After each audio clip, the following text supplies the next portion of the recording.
moving ahead with our first panel on esports, opportunities and challenges, discussing the growth of esports, its impact on the gaming industry, and various challenges faced by the esports companies and players.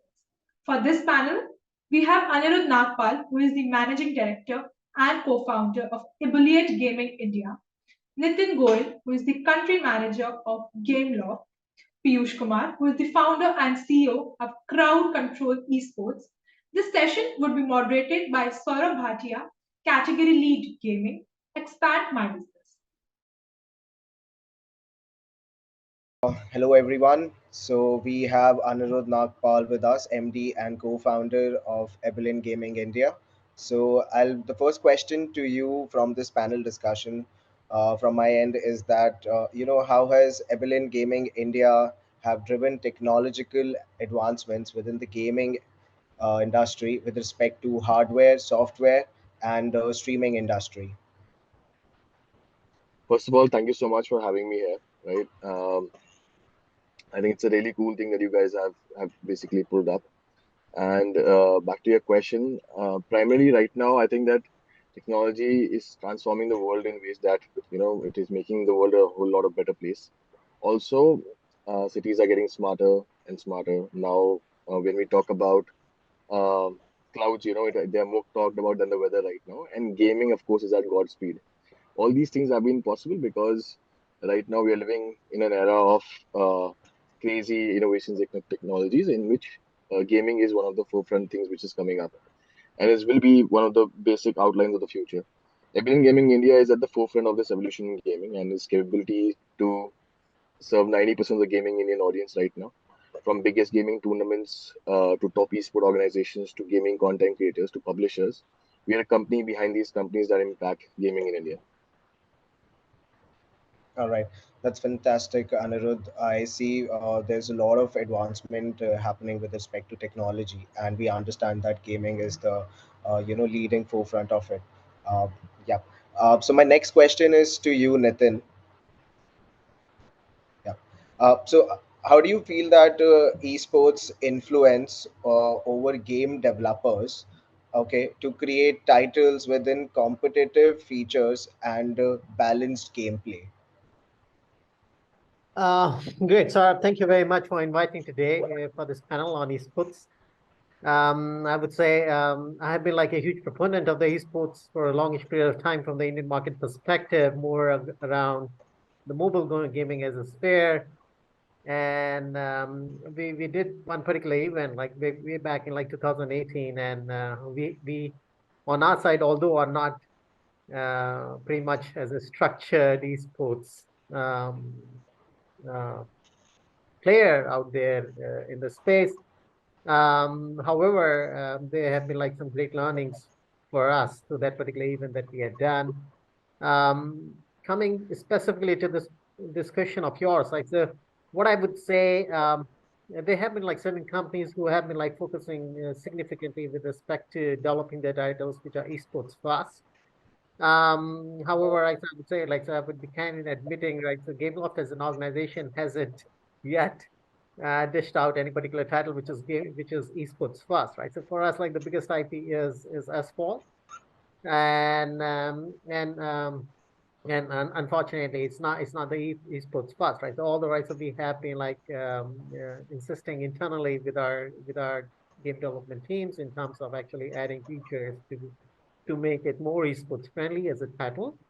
However, the fact remains as an esports industry, looking from the prism of Gameloft, is still relatively smaller industry, and monetization as a space, something which is not yet fully evolved in this space.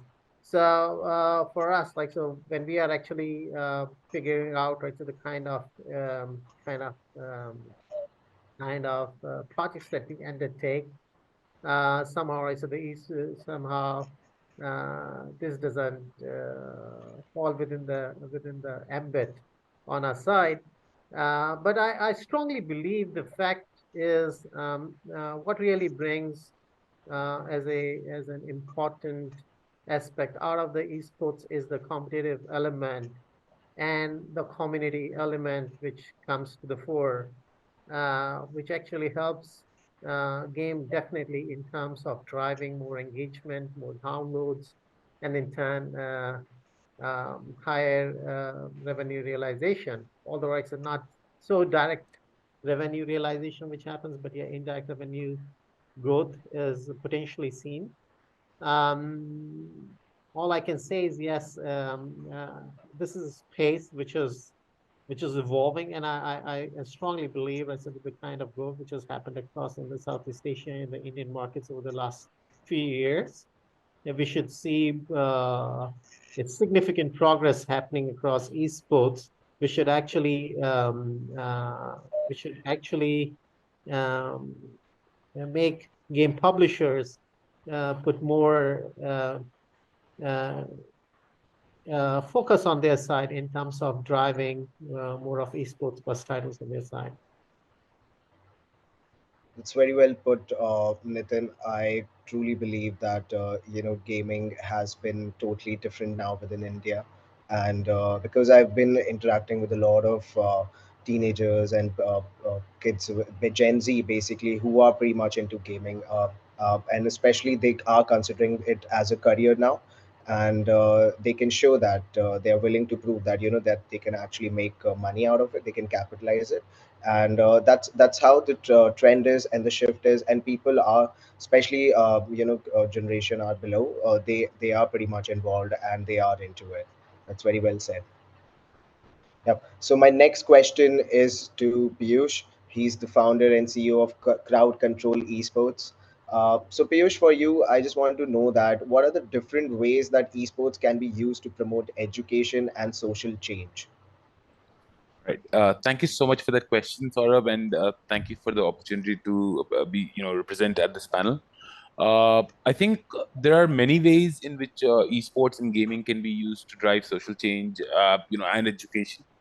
And I say that from personal experience because so I've been a gamer since 1997, and I'm talking about a PC gamer, a competitive esports gamer. My first title was Quake 3 Arena, and from there I have lived the journey of playing different titles. I played competitive Counter Strike, played competitive Dota, and a host of Gameloft titles as well, mind you, Nitin.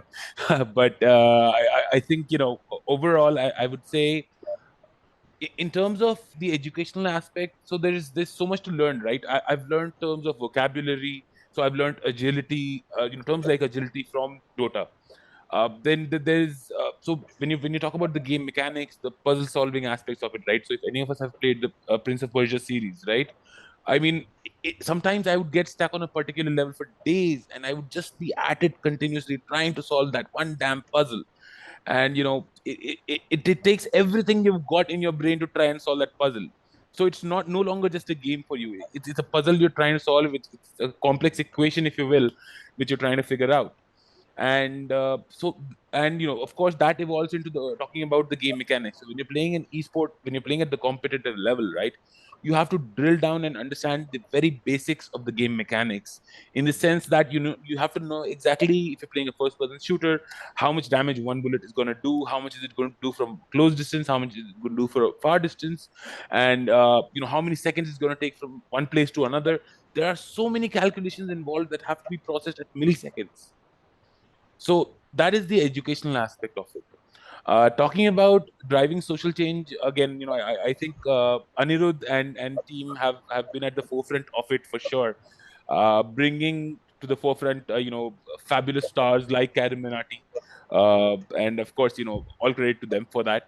But I think in terms of driving social change, right, we have to talk about the stigma around esports, right, and or gaming per se, that it's a waste of time. And I always see this at every panel that I go to. We've always been as a country of the mindset that padhoge likhoge banoge nawab, khiloge kudoge banoge kharab.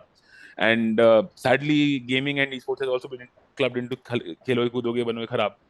And I think as an industry, as stalwarts of the industry, or we've always tried to champion the cause that esports is not just a waste of time. Esports is not just for playing. It is much more. There are so many skills involved. There's so many abilities involved. People can't fathom at times. And amongst that, I think one of the most important points is the diversity, uh, the mental health awareness that it can be used to promote. So we did a program with a school for specially abled children last year, driving esports as the I would say platform for learning, right? We taught them concepts of geography, we taught them concepts of physics, we taught them concepts of maths, all through a game title called Valorant.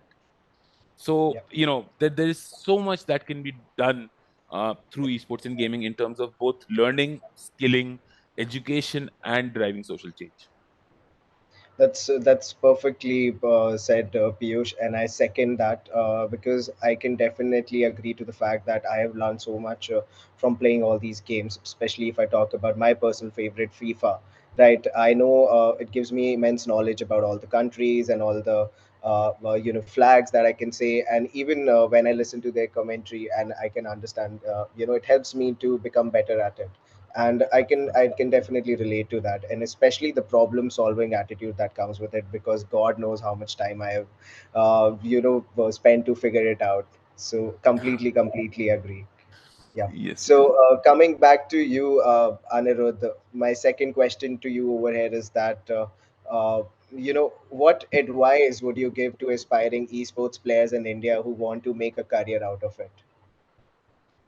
So this is a country wherein once you start picking up a game, you become a fan of it, right? Right now we see that BGMI, Free Fire, Valorant are raged in the country in these order itself. So if you want to become a competitive player, I think that you have to be very resilient and also make yourself understand that your recognition will not happen in a day, right? For sure.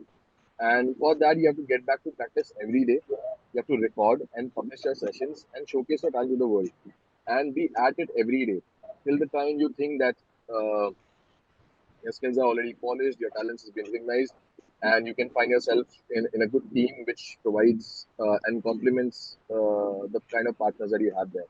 And once you do that, I think that is the name of the game, and then you can start from there itself. All right. And I think I would just like to extend this question to Nitin and Piyush as well, because you are coming from such a relevant experience within the industry in such a long time. What sort of suggestions will you give if anybody wants it's considering to esports as a career?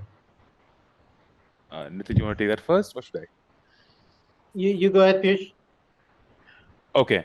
So I think there's a lot of factors to take into consideration when you're an aspiring esports athlete, right? And I consciously use the term athlete here, not a player, not a gamer, right?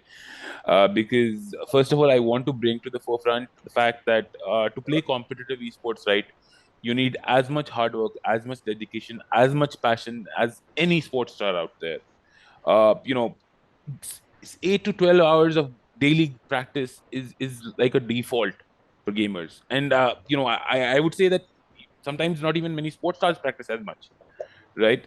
So it's definitely something that it is not easy for sure, right? And the beauty about bringing me back to your first question, right? The diversification factor, that esports has no boundaries. So whether you're big, tall, small, short, fat, thin, dark in color, white in color, or whatever color or gender, right? There is no physical boundaries that can stop you in esports, which makes the playing field level but all the more challenging, because then everyone can now participate. You can't have a drink to boost your height and maybe run faster, just as an example, right? It's all about how fast your reflexes are, how much practice you have, how well you've understood the game mechanics, how well you've understood every miniature aspect of the game, the micros and the macros, and so much more, right? So there is immense hard work and dedication that is required. There is coordination and communication. So you've mastered your skills as an individual. But most esports titles, I would not say all, but most esports titles are team games. You can be a fabulous solo player, but if you're not a good team player, you will never get into competitive esports. And I personally know a lot of people like that, and I've seen many like that as well. They're great individual players, but when it comes to competitive esports, they may not make the cut just because they're lacking in the teamwork or the communication or coordination, right? And of course, the physical actions during the play, right? So you have almost 3,000 to 4,000 different things that are being processed.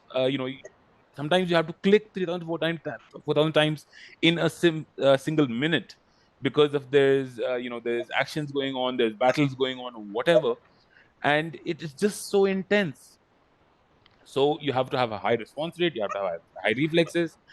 All of those aspects need to be worked upon to become a professional esports athlete. And it's not just one that can sadly get you the win or get you the spot. Yeah, well said, Piyush. Well said. I can definitely see it requires a lot of dedication and discipline, just like any other sport. And you just prepare for that one moment, but you have to, work hard to get there. Yeah, Nitin, I would love to hear your thoughts as well. Yeah, so basically, it's a very well put across the Peeyush on a sorry. So just yet one more point. So I think one of the challenges which comes across with the esports is the fact um, uh, that that you have like so many titles out there, and at times you see titles um, not having a longish life cycle for themselves, right? So, and you have to keep on adapting yourself as a player in terms of the potentially, right? So looking at the newer titles as they keep coming across. So that's one of the things where it's important for you to be pretty adaptive on your side and uh, into into into newer titles as they come across. And besides, like the perseverance is the key. Right? So that has to be innate into any sports player.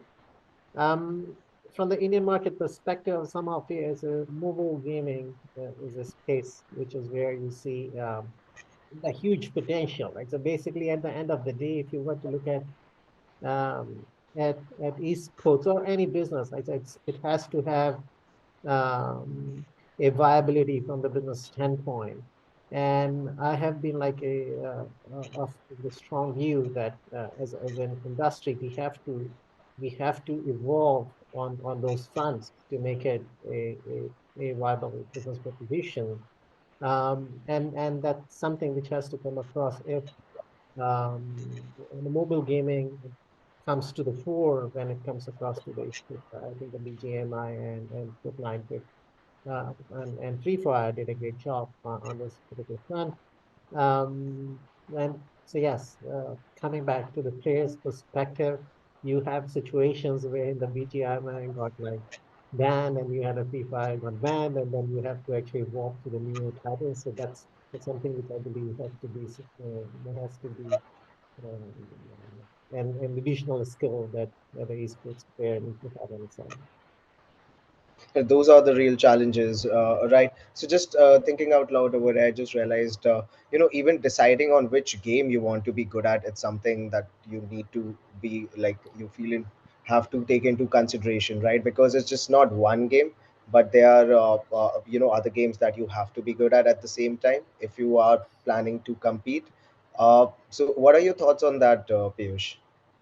So thank you for asking me. I mean, I actually wanted to chip in here, and typically from a player's standpoint, right? We don't usually. I mean, it's not wise to I think just focus on one game per se. You're always focusing on a genre. Of course, the most prevalent game at the time is what the top tier people pursue. But even today, right? I mean, just to give you context, there's BGMI, Free Fire, and CODM, Call of Duty Mobile, as top games within the same genre, and each of these have their own thriving community, right? CODM not so much today in India, but again, Free Fire and BGMI is huge. Both are launching with big bangs and getting sports stars, movie stars involved, and they're definitely trying to grow.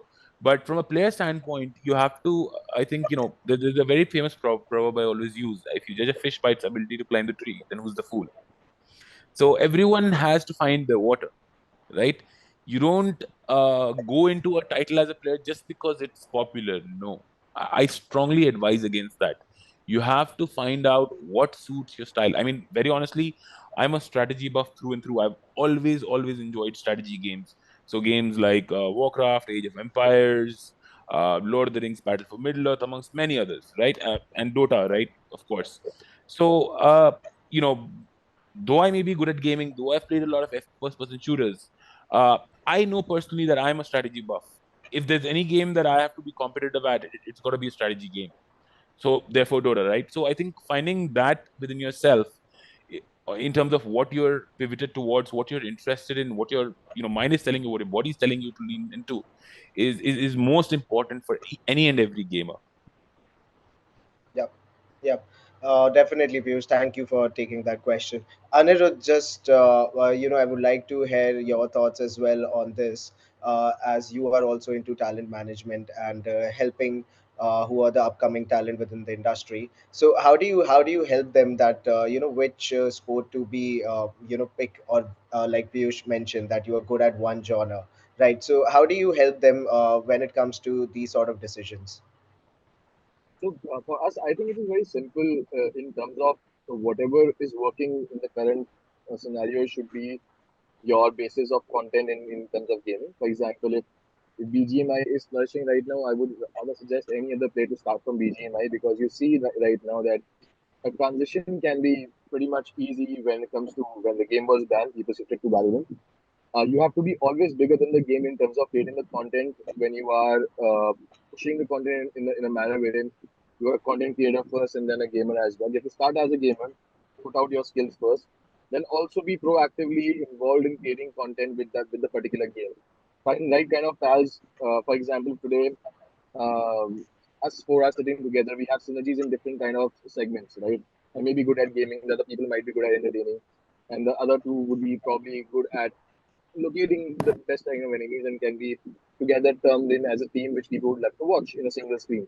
So you have to manage that content and also be good at game. That's first. Pick up the game which is uh, right now in the forefront, and hope that the game doesn't get banned for sure. And then if it does, also maybe then your content creation skills should be enough to uplift any other game which comes your way. Okay, okay. Thank you for answering that question, Anirudh. So my next question is to you, Nitin. Just wanted to know a bit more on, we understand that esports, there's a lot of competitions that are revolved around it. But what are the other, like these competitions help to boost the popularity of these games, leading to increased game sales? What are your thoughts on that? Any game that has been there within these competitions, do you think how do they help them to increase the sale of these games? No, absolutely, Saurabh. So as I made in the opening remark, a statement about, so the positive rub off, right? So the esports actually has on the engagement for a game title, right? And it's significant as we have seen in some of the esports events that we have organized on our site. All the right, so the way we organize esports is very different from how the esports happens today. We are still more like publisher-driven esports activations that we do with the sponsored clients, and but we always reflect back at the kind of KPI performances of our some of the indicators around that particular title during the phase of that particular esports activation that we do, and we have seen significant uplift with regards to downloads. As I can say, as we usually see somewhere about like 50% to 80% uplift in terms of downloads during the days of the esports competition that we are organizing. And in terms of engagement, the time duration spent across the titles, and so we also see about 30% uplift in the time spent on the titles. And when it comes across um, to the revenue perspective, we have seen an uplift of about 15% during the esports activation on our site. So yes, effectively, man, I'm not even talking about the advertising because it actually leads to a significant improvement in terms of the impressions being generated on our site. But yes, effectively, I see significant upthrust when it comes across to those tactical events that we conduct across on our titles. So it's all about as how we can have more sustained activations, which can actually yield continuous stream of incremental revenue to the game, and also help with improved life cycle of the title.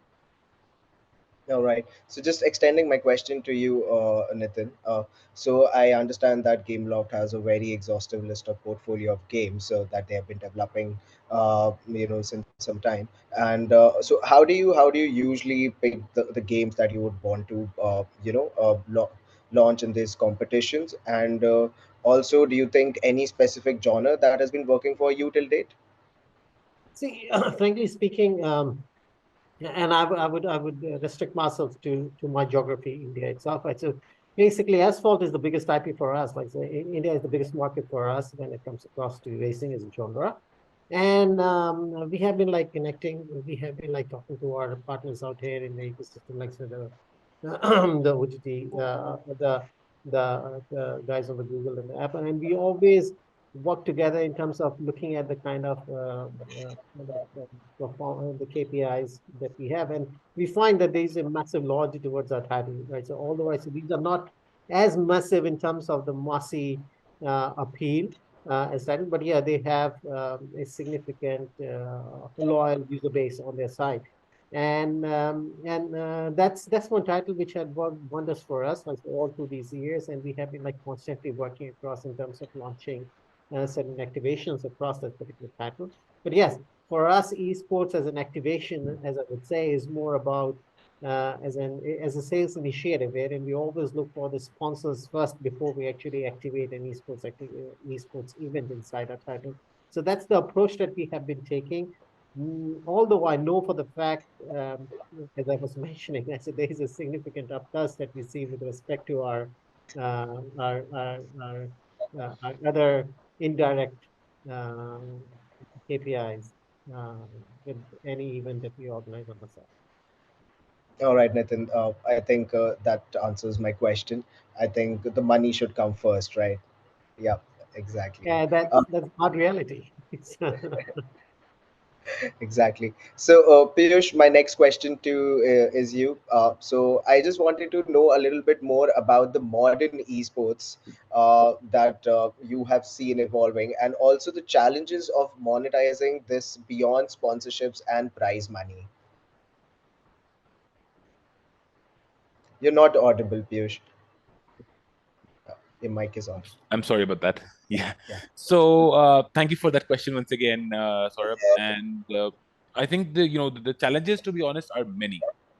For especially for monetization. I mean, anyone who says otherwise is getting it easy or lucky, in my opinion, or they've definitely put in a lot of hard work.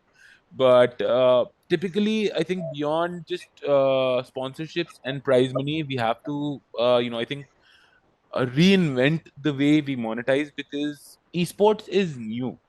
We have to understand we are not at the same level as the other businesses or industries, because we've been built digital up. So digital is our biggest asset, right? From a publisher standpoint, I'm sure Nitin would be able to answer better.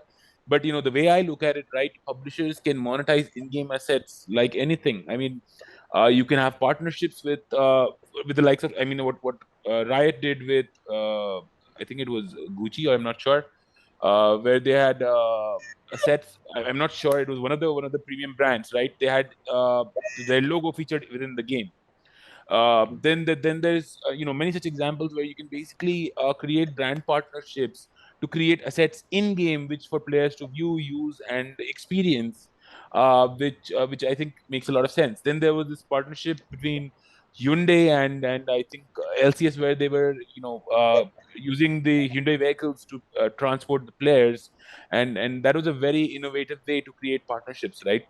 So we have to definitely think out of the box. Think new. There was I think it was Volkswagen and Pokemon company in Germany last year, where they designed an entire custom Volkswagen Beetle, I think it was, in a Pokemon theme, and it had a holograph that could project onto a wall, and very creative innovations, right? So I think the first and shortest answer to that is you have to innovate and think out of the box. When you talk about it further, I think I mean, some of the obvious ones are merchandising, streaming and content creation. Again, Anirudh and team are already doing it and doing a fabulous job of it for sure. And then of course I think the community engagement, right? That's precise. I mean, primarily what I feel my role is, right, especially within this given panel, right? We have a publisher, we have content creation and talent management, and then me from the community, right?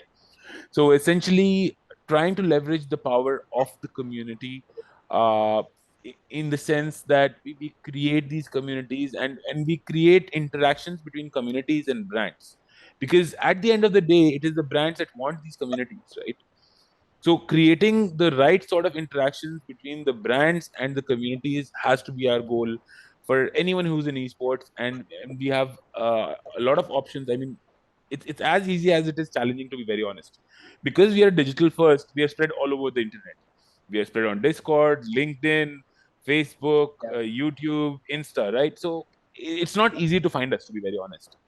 And if you're trying to use traditional media or traditional means to reach gamers, good luck is what I would say, because I think very honestly we are very wary of traditional media and very wary of ads. We don't like to waste our time watching ads. We like to spend our time playing games. Yeah. Is the way I look at it. So if you want to show us ads in the game. Show us ads that are relevant. Show us ads that make us want to like the brand instead of that are irritating to us, right? And then I understand, a lot of people or publishers per se do these in-game monetizations where they show you ads to get certain rewards within the game. And I'm sure that's a great model. It's been working for a great while now, and a lot of people are doing it, especially in India. I have spoken to a lot of publishers who do really like that model. But I think honestly, you have to think beyond that. So yes, All right. I'll stop here. There's a lot more that I could say, but I think this hopefully answers or addresses the points that you made. The question. Definitely, Piyush. Just adding one more example to it, what Nike did with Free Fire, right? They had an whole thing dedicated a personal space of Nike. So I think Correct. innovation is definitely the way forward, and I especially can, I when we can add one more example from our side, so which had been more recent to us. Like, I'm so we, sorry I missed that, Nitin. sure, please. and it was interesting one. So we actually had this partnership with the TVS. We integrated the TVS Apache inside Asphalt 8. Asphalt 8 Ah, is one which also has like the bike racing. Otherwise, we are all car racing. So in right, that we actually integrated. That was the first Indian bike to be integrated inside the S1, and it was like a worldwide activation. And it's a big thing from the TVS perspective, right? To be for there, sure. present across some of the very marquee bikes along.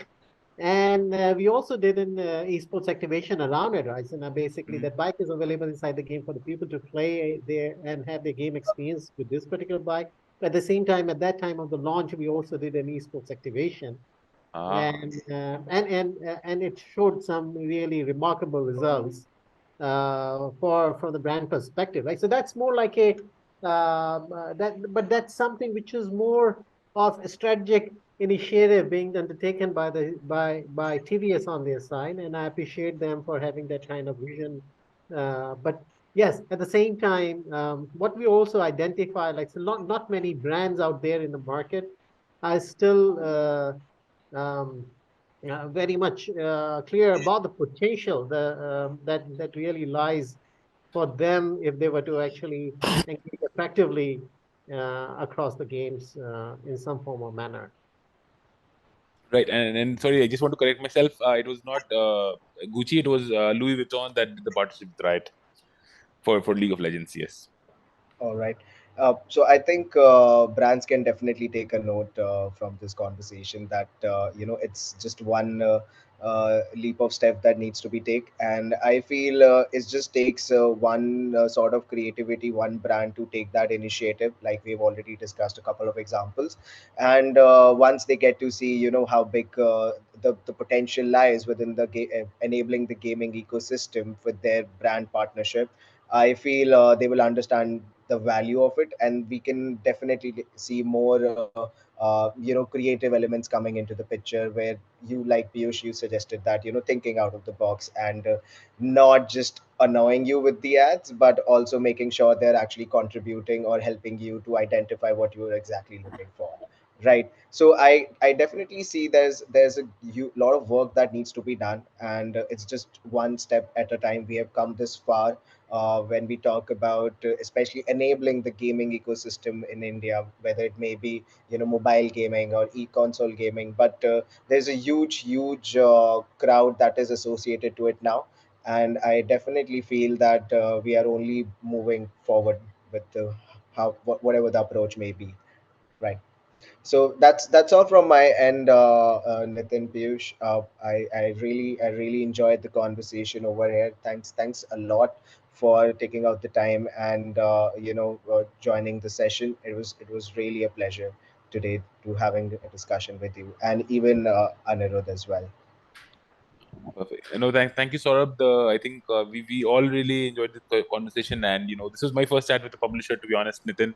So yes, a good opportunity for me there. But and apologies for missing the TVS. I will definitely remember it the next time I talk about such an example. But yes, I think it was a great learning experience, and great chatting with you guys. And I really look forward to more conversations like this. Thank you very much, Saurabh. Thank you, Peeyush and Anirudh, for the session today. I really enjoyed my time discussing with you guys, and yeah, I hope, right. So, frankly speaking, although I represent a global company, but yeah, I'm an Indian at heart, and I Oh no, want no, totally with you. I want to see Totally us with you there. totally want to see us succeed To be as an honest, entity Nitin, together. I'm looking forward to you guys, putting asphalt out there for the esports people to consume. I'm waiting for that to happen. And because I mean, it is, you're true. It's so popular. I mean, every time you get a good high-end phone, I mean, you either have asphalt installed by default, or you look for it and download. That's the first thing I did for most of my, I have a OnePlus 8, I had a OnePlus 6 before this. And the first thing I did was, okay, what's the most high-end device testing game that I can think of? Okay, or Yeah. asphalt, let's go for it. And I, that's the first game I grind on any of my new phones. So for sure that relatability is there, and I'm very looking forward to seeing you guys put it out there as an esport very soon. Sure. Thank you, Piyush. Right. So I will circle back with you guys as soon as we have Absolutely. it on our side. Thank Absolutely. you. Absolutely. Thank you Thanks, so Saurabh, much. for organizing this. Thank you, Saurabh. Thank you, Nia. Bye bye. Good day. All right. Thank you, everyone. Thank you. Bye. Thank you, everyone, for an interesting and insightful session.